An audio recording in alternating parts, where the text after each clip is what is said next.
So what if you had a field guide to the present? I don't mean something to predict the future, but a way to see the hidden forces, the patterns that are shaping our world right now.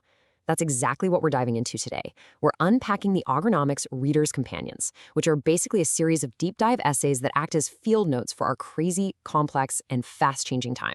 All right, so here's the plan. Here's our map for the journey. We're going to start with a quick guide to what we're even looking at.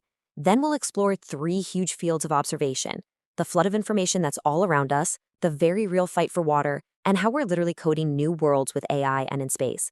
And then, at the end, we'll pull it all together to see what these patterns of tomorrow really look like. First up, let's just get our bearings and talk about the source material here. These Augurnomics essays, they're not just academic footnotes or something dry. Think of them more like field notes. They're designed to help us make sense of massive, complicated change while it's actually happening. And here's the key thing to get, right? We're not looking at high-level 30,000-foot summaries. We're getting down on the ground and looking at very specific signals to understand a much, much bigger system. You know, kind of like a biologist who studies one single plant to figure out the health of the entire ecosystem. That's the approach we're taking.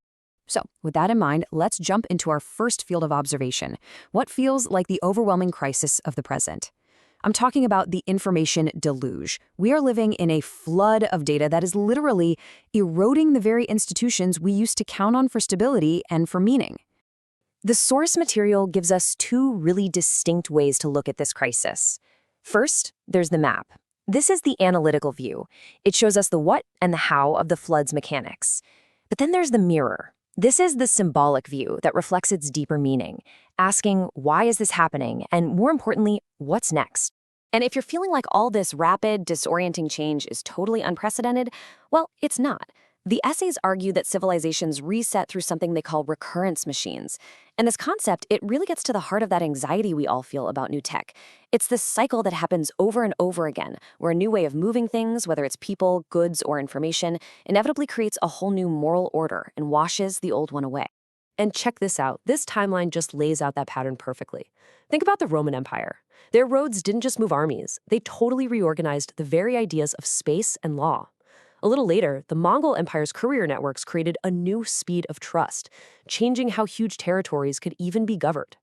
Fast forward to the British Empire. Steam power connects global markets, and with it, a very specific set of moral values.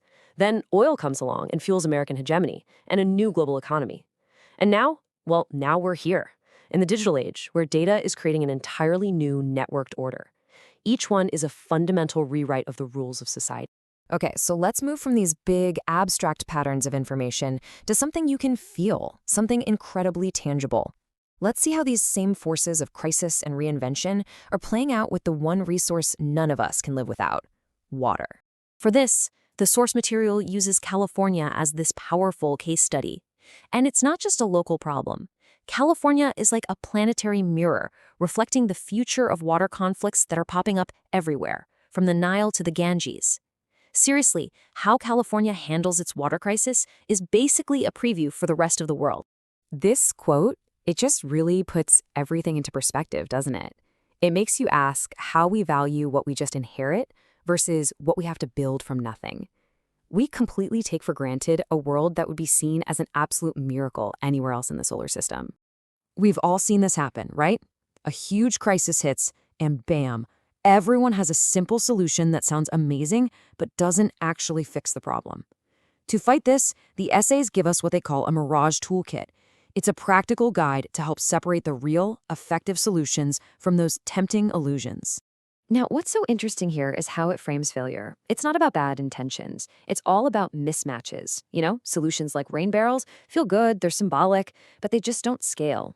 Desalination plants have huge energy costs. These are fundamental mismatches between the speed of the crisis and the slow, hard reality of fixing a complex system. So what does work? Well, the real solutions aren't quick, shiny tech fixes. They involve deep, hard, institutional reform, a ton of political courage, and a fundamental shift in how we think about what water is even worth. They require collective patience, not instant gratification. So, as old systems decay, new ones are always being built. And that brings us to our next section, which explores how we are embedding our current values, our biases, our beliefs, even our sins, right into the core technologies of the future: AI and space exploration. The essays use this incredible metaphor to explain how this happens. The compiler, the tool that translates our human logic into machine code, it's like a priest. It's this quiet go-between that can't help but carry the sins of its congregation, our biases, into the digital world. Our beliefs get propagated as code, and that becomes the moral DNA of the very systems we're building. And as we start to literally build new worlds in space, the basic rules of economics have to change too.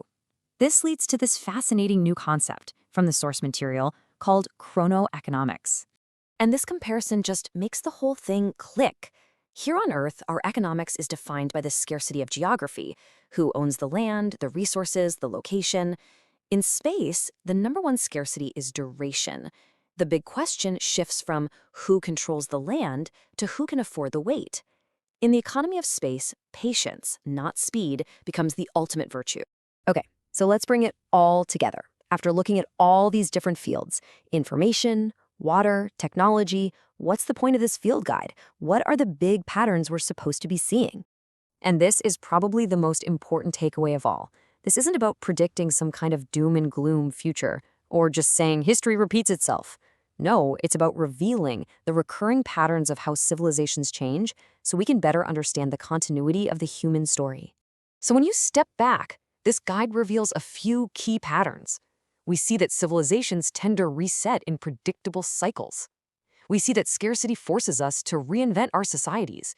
And crucially, we see that the values we hold right now are being programmed into the foundations of tomorrow. From the information flood to the economics of space, it's the same core challenges, just playing out in different arenas. And ultimately, this whole field guide leaves us with a really personal and pretty urgent question. In this moment of huge civilizational shift, where old structures are washing away and new ones are being built right in front of us, our survival depends on what we choose to save and carry forward. So the question isn't just for society, it's for every single one of us. What will you choose?